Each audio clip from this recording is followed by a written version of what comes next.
We are back, folks. Talk about some Detroit Lions rumors, and I really wanted to get into it. And in this video, we're going to do that. Should the Detroit Lions trade Jeffrey Okudah? Read an article on it that maybe the Jets would like to have his services potentially. Also, Trey Flowers. What would it look like the Detroit Lions cut him? Because we got an idea what our cap space is going to be for 2022. Also, Luke Fickell interviewed for the Detroit Lions job. How would the Lions have looked differently under his leadership? We're going to be talking about how the Detroit Lions right now, when it comes to the NFL draft, when it comes to first pick, the percentage, what the Lions have right now in the second pick, everything in the NFL draft related to the Detroit Lions. And we're going to do some quick hits around the Detroit Lions regarding some news. But before we get to the main topic of this video, just like you're waiting for. But if you enjoy throwing some gasoline all over your body and decide to jump into a campfire, then go ahead and subscribe to this channel because we talk all things Detroit Lions news and rumors, and it can definitely get very hot up in here. Also, go ahead and take some of that fluid and throw it on the like button and turn that bad boy on fire. Let's get in to today's rumors.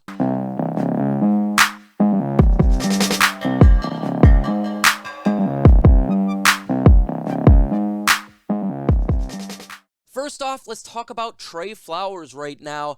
The Detroit Lions' estimated cap space right now is $40,589,000 for 2022. That's middle of the pack, but there is a couple of players for the Detroit Lions that has a lot of cap regarding their status for the Detroit Lions, and if you cut them, it's going to give the Detroit Lions more space, and none other than Trey Flowers right now, one of the biggest contract for the Detroit Lions. And in my opinion, there's no need for him to be on this football team next year because we have a young defensive line right now that's doing pretty good, and it probably looks like the Detroit Lions are going to go edge with that first pick. So what would it look like if the Detroit Lions decided to cut ties with him? Well, right now he's $23,239, a dead cap hit of $12,853,000. So the Detroit Lions can save $11 million and bring that up to 51, almost 52 million, and that's just one player cut.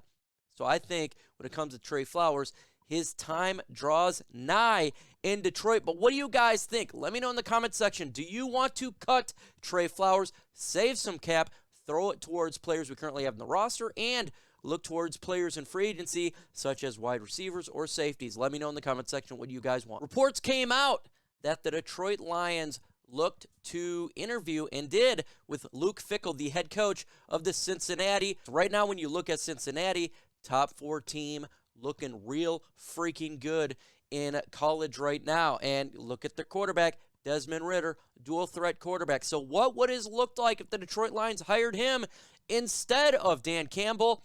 Well, you can see the offense.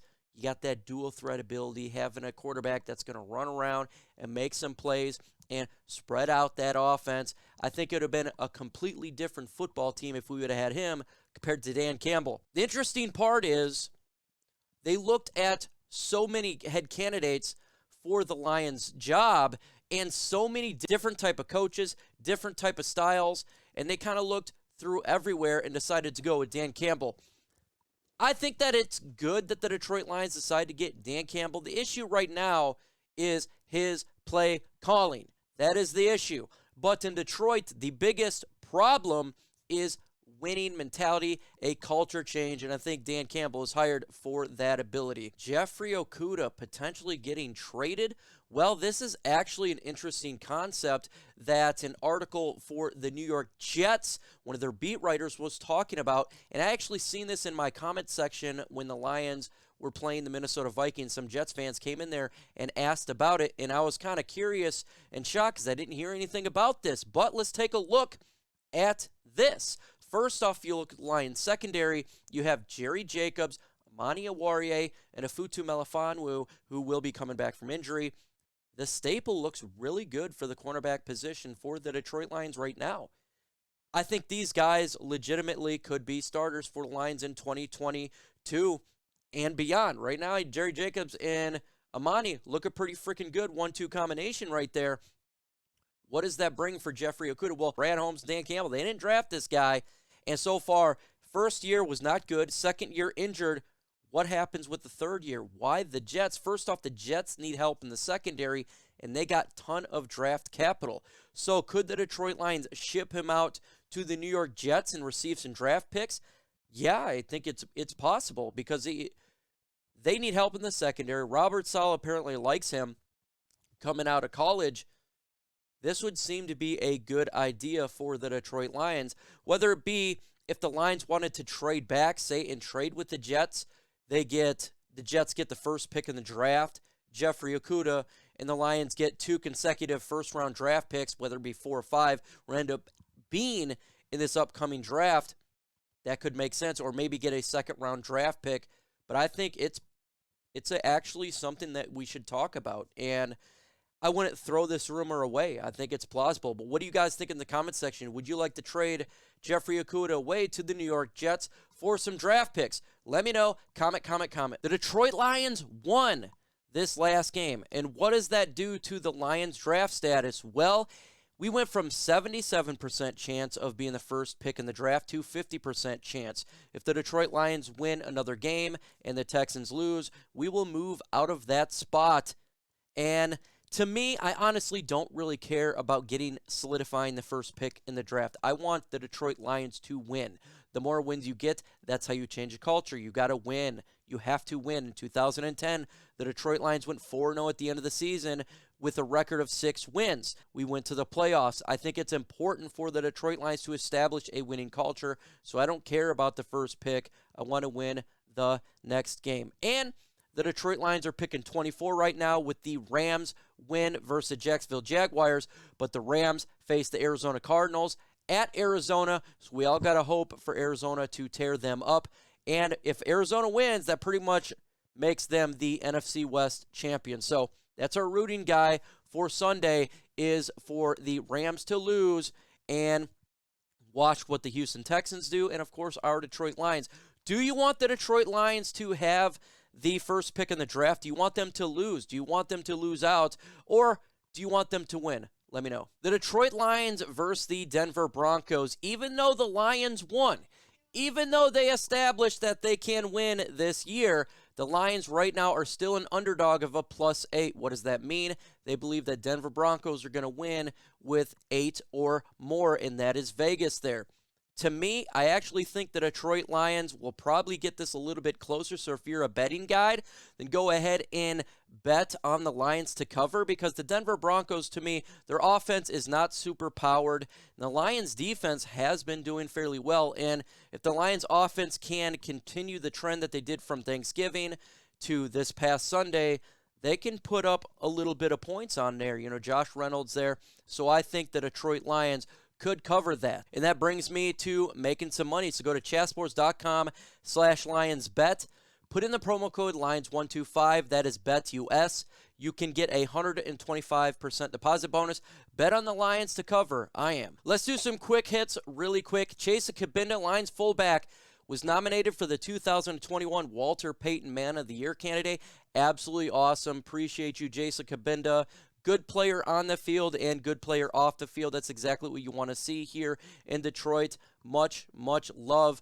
Lions center Evan Brown, in which this is actually fairly big here, folks, was placed in the reserve COVID-19 list. Why is this big? Because he's our second string center. If he can't go, we're talking third string, and that's going to hurt the Detroit Lions. Man, this is terrible for the Lions offensive line, even though the Lions line has been doing really good and Brown was injured, but still we want to have him on the field because he's been consistently good for the Lions as a backup. So get better, Evan. Wish you the best. The Detroit Lions power rankings with that win actually shot up quite a bit. Yeah, we're talking about from 32 to 29 in that area. The Detroit Lions are gaining a little bit of respect after that win. You've seen it from Legacy Media. They feel that this team is not the worst team in the NFL, even though we have the worst record. Will that continue even if the Lions lose? We shall see. We'll see how the power rankings go there. If you have not subscribed to the channel, you're crazy. Let's get to 19,000 subscribers. Right now we're at 18.4. I think we can do it with your help. Trying to get to 20K before the season is over. Let's get to 19K. Rookie impacts. This one's interesting. The Lions rookies right now has been making a major impact for this football team. Penei Sewell solidified this offensive line. He's one of the best rookies right now, I feel, in the NFL. One of the better offensive linemen in all the NFL. Great freaking job there. Levi Onwuzurike starting to make an impact for the Detroit Lions defensive line with some injuries upon that D-line. Also, we're talking to Lee McNeil. He got in there, and he helped get that fumble this last game, making a very good impact. Amon-Ra St. Brown, obviously, he was one of the players that stood out and helped us win that game, kept getting those first downs. Very good job from him. Melifonwu didn't play, but he's getting better. We look at Derek Barnes making a major impact for the Detroit Lions linebacking core. Jermar Jefferson doing good with running, and with Swift injured, he's making some big-time plays. And Brock Wright, the undrafted rookie for the Detroit Lions, touchdown by tight end. And, of course, Jerry Jacobs, one of the best pickups, I think, so far as a rookie, making a major impact for the Lions. So kudos to Brad Holmes. This is how you change a football team, is you have to draft your players, and the Lions draft picks are doing an amazing job, and I cannot wait to see what the Lions will look like after 2022 NFL draft, where we actually got quite more picks, and we can make a big impact and help this roster out going forward. One Pride Podcast on my channel on Thursday, 6:30 p.m. Eastern Time. Make sure you're there. Great time. Also on Sunday, Lions versus Broncos, live watch party. Hey, we seen what happened this last week. Who knows what can happen on Sunday? Come on down.